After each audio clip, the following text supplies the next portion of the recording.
Жер бетінде 1.750.000 жыл бұрын адамзат жаңа қолына қару алды, жаңа от жағуды үйренді делік. Сол кездегі табиғатты елестетсек, зәулім үйлер, түтіні аспанды жапқан зауыттар, қалалар, ұзын сонар кептелісте тұрған көліктер жоқ делік. Көкжиектен көкжиекке дейін дала, ағаш, орман, жасыл алқап, мол су, еркін қауіпсіз жайылған жануарлар, аспанда ашық ақ бұлттар, ұшып жүрген құстар. Қазіргі жағдаймен салыстырғанда сол кездегі табиғаттай керемет болды деп ойлайсыздар ма?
Құрметті балалар, бүгінгі біздің тақырыбымыз экологияға байланысты, яғни табиғатты аялау мақсатында.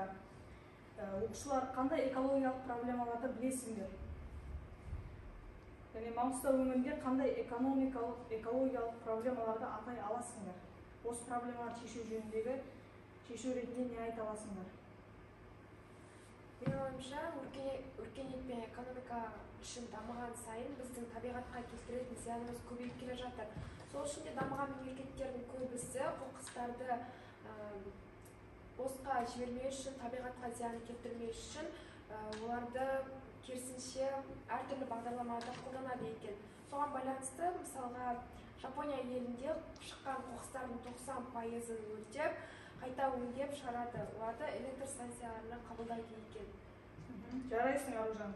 Ендеше оқушылар, үй тапсырмасына күнделікті өмірімізде пайдаланбайтын қоқыс қалдықтарынан, қағаз, пенопласт және ағаш тағы басқа заттардан көрмеге, яғни экологияға пайдасы бар заттарды үйімізден жасап келуді тапсырма ретінде аламыз. Естеріңде ме? Алдыңғы сабақта үйге берген тапсырма бойынша біз қоқыс қалдықтарынан көзбен жасап шығаруымыз керек. Сендерді біз белсенді топпыз. Өз ойларыңды айта отырсаңдаршы.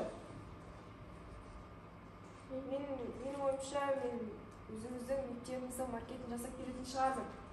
Аружан, орныңа отыршы. Не сенің айтқаныңды үнемі тыңдай береміз ба? Бізде де ой бар шығар. Болды, қыздар, ұрсыспаңдаршы. Аружанды білесің ғой, мінезі сондай қыз. Ал менің ойым картоннан КамАЗ жасап келу. Сен ойыңды айта кетсең? Ендеше мен Қазақстанның картасын жасап келем. Бірақ қандай қоқыс қалдығынан жасайтынымды айтпаймын. Жақсы. Бәріміз осы, мен картоннан, сен осы өзіңнің істейтін заттан істейді екенсіңдер.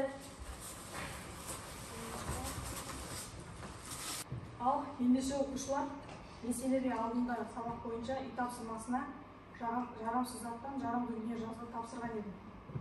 Қанеки сол жұмыстарымды көрсете қойыңдар. Ал менің ойымды айта кетсем, мен осы коробкадан КамАЗ жасап келдім.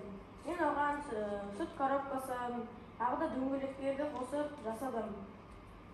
Ал екіншісіне келетін болса, бұл ағаш тақтайдан жасаған, мен өзім ұнатқан жануарымды, түйе жануарын бейнелеп, күйдіріп, ойып жасадым. Жарайсың, достым. Ал Аружан, сен қандай ойың бар?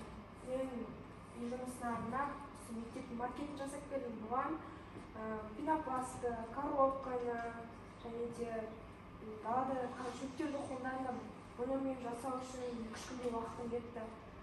Сізге ұнайды деген ойдамын. Жарайсың, Аружан, өте тамаша. Ал Ақбота, сенде қандай жұмыс бар? Мен Қазақстанның картасын жасап келдім.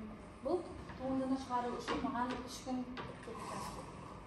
Жақсы. Мектеп білім ордасы. Біз өз мектебімізбен мақтанамыз. Мектепте білімді әрбір шәкірт табиғатты ластамауға тиіс. Жарайсыңдар балалар, еңбектерің өте тамаша. Бүгіннен бастап Нұрқали Ақботаны жас ұлан ұйымының бірлестігіне қосамыз.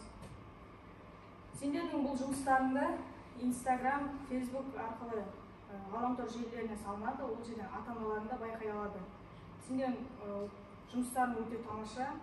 Осындай балаларымыз, оқушыларымыз барына біз қуанамыз. Туған жер айналдым сен. Біз сіздерге осы бір көрініс арқылы табиғатты тазалау қажеттігін түсіндірмекші едік. Табиғат қоршаған орта. Табиғат біздің баспанамыз. Табиғат бізге қалған аманат. Туған жерім айналдым сен қасиет.